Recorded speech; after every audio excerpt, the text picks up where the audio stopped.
Nah, kemarin kita membahas mengenai bagaimana mensucikan telapak tangan dan tangan. Belum ke lengan, belum. Tapi baru telapak tangan yang kita pergunakan untuk hal-hal yang baik saja. Nah, sekarang kita mulai ke tahap kedua, mulut. Mulut. Nah, ketika kita berkumur, kita jarang sekali memberi contoh pada anak kita untuk mensucikan mulut kita. Jadi fungsi dari taharah atau bersuci itu sendiri, mulut kita itu kita fungsikan sebagai mulut yang diridhoi oleh Allah Subhanahu wa Ta'ala. Jadi kita berikrar pada Allah tuh, ya Allah ya Rabbi, aku akan membuat mulutku ini untuk mengeluarkan kata-kata yang baik, tidak akan memakan sesuatu yang haram dan sebagainya. Kita berjanji, kita bermohon pada Allah Subhanahu wa Ta'ala, dan kita bersumpah pada Allah Subhanahu wa Ta'ala bahwa ini loh mulut kita yang kita sucikan lewat air wudhu, lewat wudhu, yang kita sucikan lewat wudhu. Di sana kita akan membuat mulut kita hanya benar-benar melakukan hal-hal yang Allah Subhanahu wa Ta'ala ridhoi. Nah, ketika kita mengucapkan hal-hal baik, itulah yang dikehendaki oleh Allah. Sekarang lihat contohnya di TV-TV, bagaimana orang tua berkata-kata. Di sinetron-sinetron, mereka mengajarkan anak-anak itu berkata-kata yang buruk.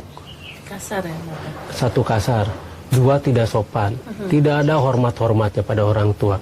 Anak-anak kecil pun mereka mengatakan kalimat-kalimat atau kata-kata yang tidak ada hormatnya pada orang tua. Di agama kata ah aja udah nggak boleh ya, Mbak? Ini pada udah... ibu. Iya, berbicara ah saja pada orang tua kan. Udah nggak boleh ya, Mbak? Itu sudah dinyatakan salah. Begitu kan. Ini sekarang udah... Ini sudah bukan ah lagi, sudah mengata-ngatai. Iya, itu segala macam kata-kata yang seharusnya tidak pantas diucapkan oleh seorang anak. Anak-anak kita iya, sekarang. Betul. Anak-anak kita benar-benar jadi korban sekarang. Dan karena anak-anak kita itu korban dari hal-hal semacam itu, kita orang tua punya tugas yang lebih berat lagi. Berarti acuan mereka adalah orang tuanya.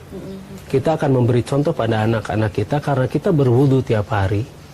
Kita akan beri contoh yang baik pada anak kita dengan mengucapkan kata-kata yang baik dan benar.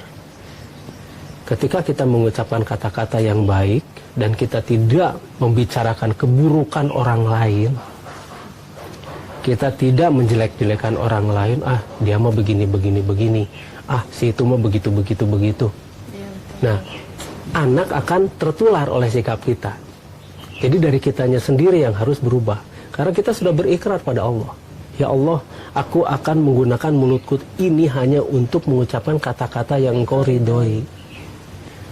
Itu makna dari toharah ketika kita menyucikan mulut kita. Dan kita juga harus menjaga mulut kita dari bahan-bahan atau makanan-makanan yang haram. Contohnya, makanan-makanan yang mengandung babi. Makanan-makanan yang tidak disembelih dengan nama Allah. Dan makanan-makanan beracun. Kita harus tahu makanan-makanan yang mengandung racun itu sekarang, zaman sekarang. Makanan-makanan ini luar biasa racunnya. Terutama dari pengawet. Pengawet-pengawet makanan ini yang berbahaya, dan kemudian ada lagi pestisida. Nah, dengan mensucikan mulut kita, kita harus mensensitifkan mulut kita itu pada hal-hal semacam begitu. Kita harus waspada apa yang masuk ke dalam mulut kita.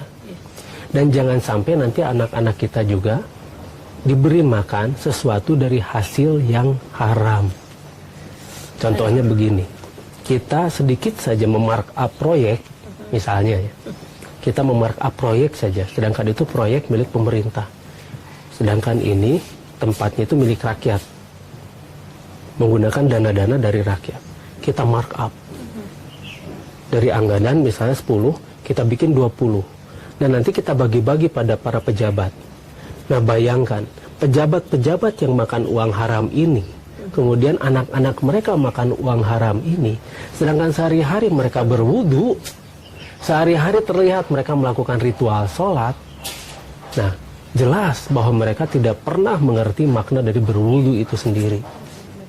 Nah, mungkin untuk berwudu kita ketika mensucikan mulut, kita cukupkan untuk hari ini. Besok kita akan membahas mengenai bagaimana hidung kita disucikan dengan air wudhu itu.